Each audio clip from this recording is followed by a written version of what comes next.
ഈ mood sings എന്ന് പറയുന്നത് നമുക്ക് മനുഷ്യർക്ക് മാത്രമല്ല കേട്ടോ, മൃഗങ്ങൾക്കുണ്ടെന്ന് എനിക്ക് ഇപ്പോഴാണ് മനസ്സിലായത്. നമ്മുടെ വീട്ടിലുണ്ട് ഒരാൾ.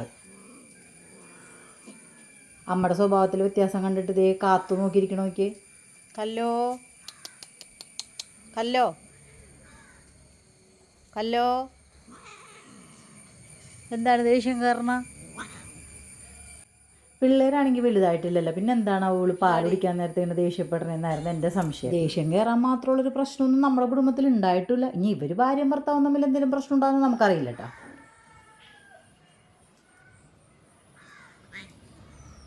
വാലയെ പിടിക്കാൻ ചെന്ന ആ കുഞ്ഞിൻ്റെ അടുത്ത് അവൾ കാണിച്ചതുണ്ട്. ഇനി ക്യാറ്റ് ഫുഡിൻ്റെ ബ്രാൻഡ് മാറിയിട്ടാണ് എന്തായി സംശയം. അത് കഴിഞ്ഞ് കുറച്ചേരം കഴിഞ്ഞപ്പോൾ അതേ അമ്മയും മക്കളും കൂടി ഭയങ്കര സ്നേഹം. ഇപ്പം ഞാൻ ആരായി? അപ്പം എനിക്ക് സംശയമായി, ഇത് മൂഡ് സിങ്സിൻ്റെ പ്രശ്നം തന്നെയാണോ എന്ന്. പുള്ളിക്കാരത്തേക്ക് ഉണ്ട് കേട്ടോ ഇടക്കിടക്ക് ഇങ്ങനെ ഒരു ദേഷ്യം കയറല്. പിള്ളേർ പറയണേ എൻ്റെ അടുത്തുനിന്ന് പഠിച്ചതാണ്. അവരമ്മയും മക്കളുടെ ഇടയിൽ പ്രശ്നം തീർക്കാൻ ചെന്ന് എന്നെ വേണം ആദ്യം തല്ലാനായിട്ട്.